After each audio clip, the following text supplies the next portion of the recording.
Hello dear students, welcome back to my channel physics SPC moving charges and magnetism का एक question.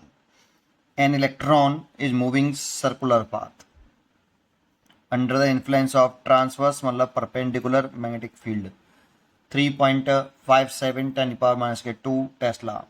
If the value of e by m इतने coulomb पर kilogram, the frequency of revolution of the electron. तो देखो, जब particle transverse electric field मतलब perpendicular electric field move करता है तो पाथ सर्कुलर होता है। ये क्वेश्चन में गिवन भी है, ठीक है ना, चार्ज पार्टिकल। और उसकी रेडियस का फॉर्मूला हम जानते हैं, r is equal to m v over q v. ये जब कोई charge particle perpendicular magnetic field में मूव करे तो उसका पाथ सर्कुलर पाथ दे भी रखा है और उसकी रेडियस इतनी होती है। और सर्कुलर पाथ में v इज इक्वल टू होता है आर ओमेगा। तो आप यहाँ पे लिख सकते हो एम ओवर क्यू बी और इसलिए आप लिख सकते हो आर ओमेगा। आर से आर कैंसिल, इसका से मल्टीप्लाई कर लो तो q b by m equal to omega. Omega की जो वैल्यू होती है 2 पाई एफ या 2 पाई एन भी लिखते हैं। एफ इज फ्रीक्वेंसी जो हमसे पूछी है, फ्रीक्वेंसी पूछ रहा है तो ओमेगा और 2 पाई एफ लिख दें तो 2 pi f is equal to q b by m. F is equal to q b over 2 pi m. ये फॉर्मूला होता है आपका फ्रीक्वेंसी का, ठीक है। अब यहाँ पे वैल्यू पुट कर दो, q by m charge upon mass, ये हमें दे रखा है बेटा, क्यू बाई एम दे रखा है। इलेक्ट्रॉन का चार्ज ई होता है ना, उसकी वैल्यू दे रखी है, तो इसके लिए दे रखी है 1.76 10⁻11। मैग्नेटिक फील्ड दे रखा है 3.57 10⁻⁻2 इंटू 2 पाई की वैल्यू 3.14। इन दोनों का मल्टीप्लाई कर लो तो अगर हम यहाँ पे मल्टीप्लाई करें 3.57 में 1.76 का, 6 से पढ़ो पहले 2, 4 कैरी आ गई 30 और 4 3 कैरी आ गई 6 × 18 19 20 21, ये हो गया।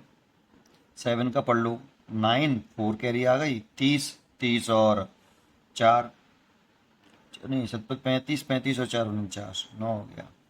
4 कैरी आ गई 21 22 23 24 25 7 21 और 3 आएगी ना, 21 और 3 24, ठीक है। ऐसे 2 मल्टीप्लाई कर लो, फिर ये 7 ये 5 और ये 3 ऐड कर लो 2 3 और 8 और 2 5 4 9 9 दोबारा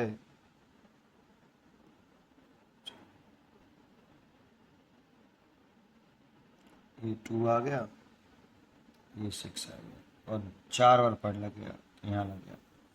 मल्टीप्लाई करके आ गया 6.2832 और ये भी 6.28 हो गया और 10⁻⁻9 हो जाएगी।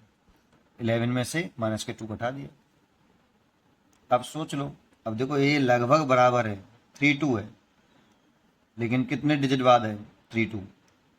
1 2 2 डिजिट बाद है, तो डिवाइड करेंगे तो कुछ 1.00 कुछ आएगा, और भी थोड़ा सा हो सकता है, तो अप्रोक्सीमेट इसकी चॉइस नहीं लिखी यार मैंने,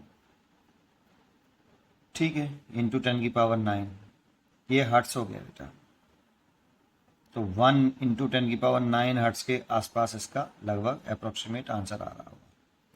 लेकिन दिया उसने गीगा में, गीगा हर्ट्स में और मेगा हर्ट्स में सब चॉइस रखी है। तो देखो, एक गीगा जो होता है गीगा हर्ट्स, तो एक गीगा में 10⁻9 हर्ट्स होते हैं और एक मेगा हर्ट्स में 10⁻6 हर्ट्स होते हैं। गीगा है, टेरा हर्ट्स होता तो 10⁻12 होते, है ना।